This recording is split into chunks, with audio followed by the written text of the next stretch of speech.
नमस्कार मंडळी, मी पल्लवी तुम्हा सर्वांचं पुन्हा एका नवीन व्हिडिओमध्ये खूप खूप मनापासून स्वागत करते। आज आपण उपवासाची भाजणी कशी करायची हे पाहणार आहोत।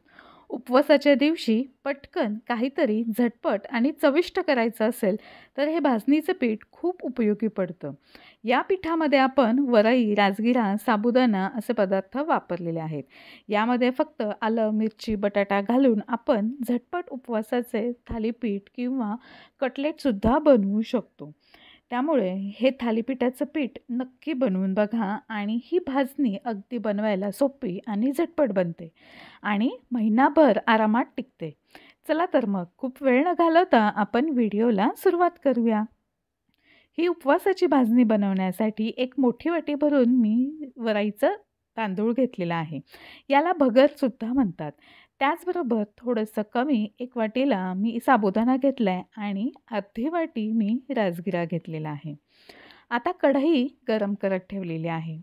मध्यम आचेवरती आपल्याला ही वरई छान अशी भाजून घ्यायची आहे।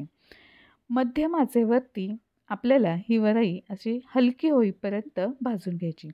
एक साधारण 10 मिनिट तरी आपल्याला ही वरई भाजण्यासाठी लागतात। वरई पचायला खूप हलकी आहे। कॅल्शियम, मॅग्नेशियम आणि फायबर यांचा छान स्रोत आहे। उपवासात ऊर्जा देतं आणि डाएट करणाऱ्यांसाठी उत्तम पर्याय आहे। तर अशा पद्धतीने आपण एक 10 मिनिट वरई छान अशी भाजून घेतलेली आहे। गॅस आता मंद आचेवरती करून ही वरई आपण एका ताटामध्ये काढून घेऊया। आता यानंतर आपण साबुदाणा भाजून घेऊया। याच कढईमध्ये आता साबुदाणासुद्धा घालून घेते। या सगळ्या पदार्थांचं वजनी प्रमाण डिस्क्रिप्शन बॉक्समध्ये देते आहे। आता हा साबुदाणासुद्धा सुरुवातीला मंद आचेवरती छान असा भाजून घ्यायचा आहे, म्हणजे चांगला फुलला जातो। कारण आता कढई चांगली तापलेली आहे, तर साबुदाणा घातल्यानंतरसुद्धा पटकन तो भाजायला मदत होते। त्यामुळे खूप जास्त इथे गॅस वाढवायचा नाही, नाहीतर साबुदाणा तळाशी चिकटला जातो आणि करपण्याची शक्यता असते। त्यामुळे सतत असा तळापासून हलवत राहायचं आहे।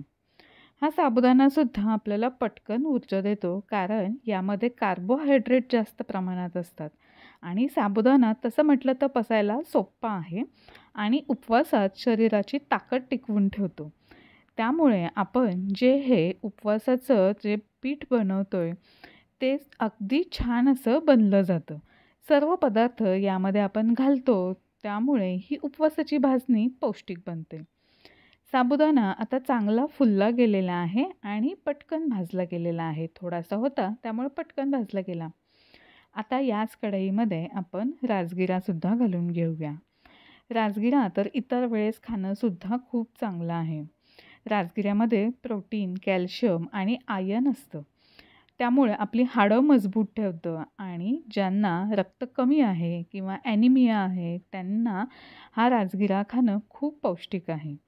उपवासात राजगिरा खाल्ला की जास्त वेळ भूक लागत नाही आणि उपवासामध्ये तुम्ही या राजगिराच्या पिठाचं बेसनसुद्धा करू शकता किंवा याला तुम्ही पिठलंसुद्धा म्हणता।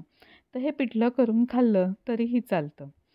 तर आता राजगिरासुद्धा चांगला भाजला गेलेला आहे। 5 ते 7 मिनिटांमध्ये राजगिरासुद्धा आपण ताटामध्ये काढून घेऊया। आता हे तीनही पदार्थ थंड होऊ द्यायचे आहेत। उपवासाला जर तुम्ही जिरं खात असाल तर जिरं घाला, नाही घातलं तरीही चालेल। पण जेव्हा आपण थालीपीठ, कटलेट करत असतो तेव्हा खूप छान खमंग लागतं। आता हे संपूर्ण तीनही पदार्थ थंड होऊ द्यायचे आणि त्यानंतर आपण गिरणीमध्ये याचं छान बारीक पीठ करून आणायचं। हे पीठसुद्धा आधी ताटामध्ये मोकळं करून घ्यायचं, म्हणजे थंड करून घ्यायचं आणि नंतर एका हवाबंद डब्यामध्ये भरून घ्यायचं आहे।